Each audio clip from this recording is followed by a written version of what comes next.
Assalamualaikum warahmatullahi wabarakatuh. Alhamdulillah, wassalatu wassalamu ala rasulillah wa ala alihi wa sahbihi wa mawala, amma ba'du.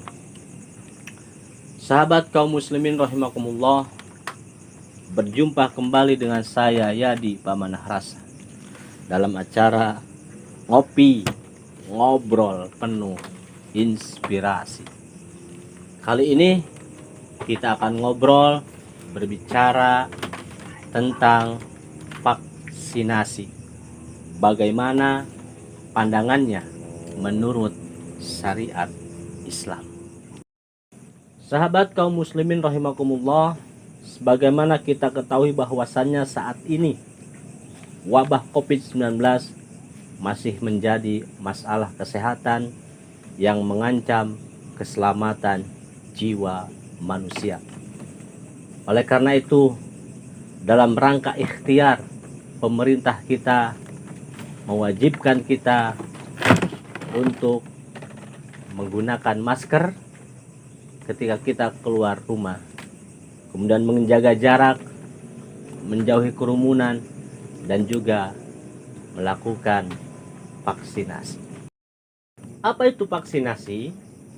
Vaksinasi adalah memasukkan vaksin ke dalam tubuh seseorang dengan tujuan memberikan kekebalan terhadap penyakit.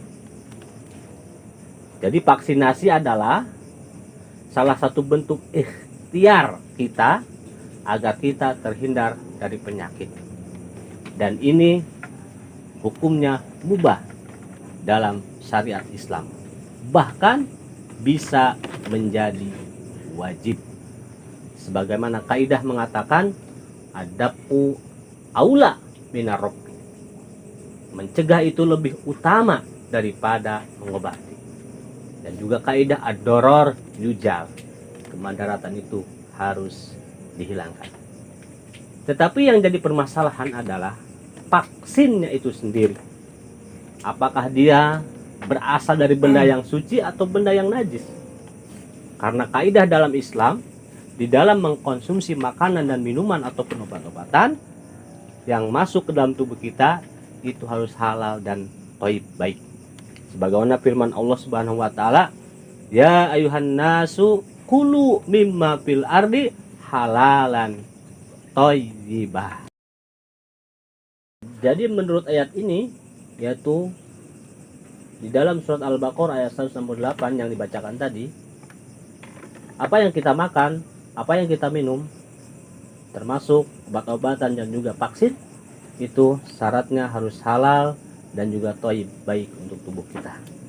Kecuali dalam keadaan terdesak, syariat memperbolehkan kita memakan makanan, meminum minuman yang dilarang oleh syariat.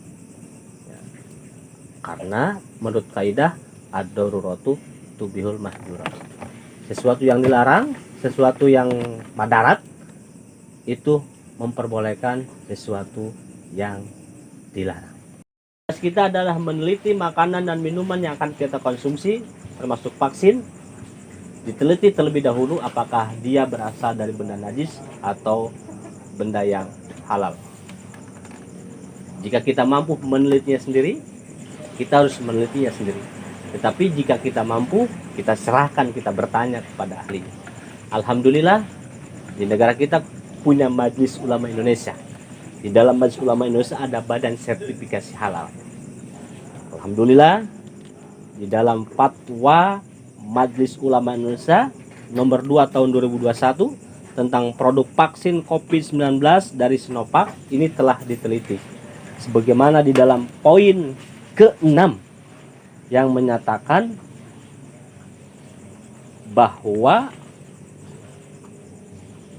vaksin COVID-19 produk Sinovac pertama tidak memanfaatkan intifa babi atau bahan yang tercemar dari babi dan turunannya. Kedua, tidak memanfaatkan bagian anggota tubuh manusia.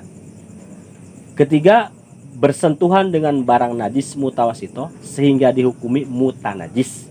tetapi sudah dilakukan pensucian yang telah memenuhi ketentuan pensucian secara syar'i. Keempat, menggunakan fasilitas produksi yang suci dan hanya digunakan untuk produk vaksin COVID-19. Alhamdulillah, jadi vaksin produk Sinovac halal karena berasal dari bahan yang suci.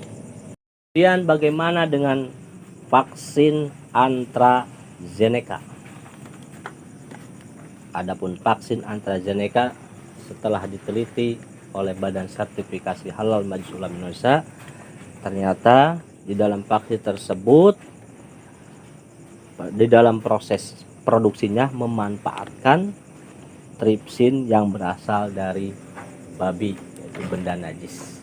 Tetapi penggunaan vaksin COVID-19 produk AstraZeneca pada saat ini dibolehkan karena pertama, ada kondisi kebutuhan yang mendesak, hajah syariah yang menduduki kondisi darurat syar'i, sebagaimana kaidah ad-daruratu tubihul mahjurat, sesuatu yang mendesak memperbolehkan sesuatu yang dilarang.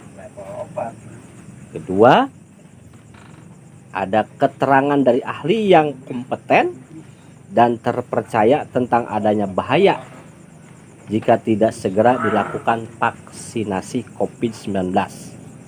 Ketiga, ketersediaan vaksin COVID-19 yang halal dan suci tidak mencukupi untuk pelaksanaan vaksinasi COVID-19 guna ikhtiar mewujudkan kekebalan kelompok.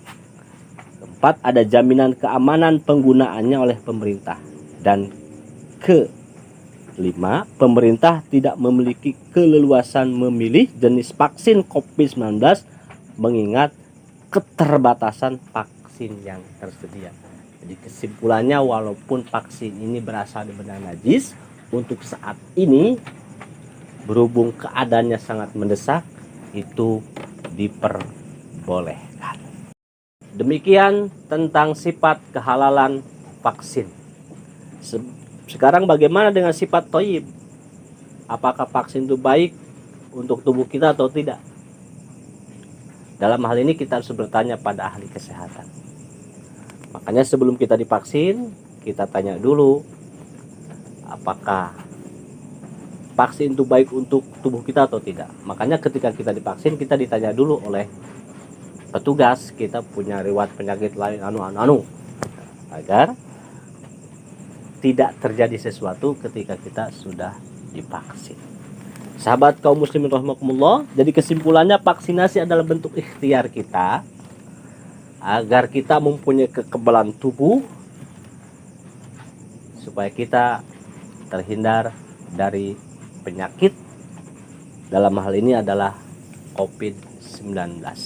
Oleh karena itu, mari kita sama-sama berikhtiar memutuskan mata rantai penyebaran COVID-19, pertama dengan selalu menggunakan masker ketika kita keluar rumah, menjaga jarak, menjauhi kerumunan, dan juga melakukan vaksinasi.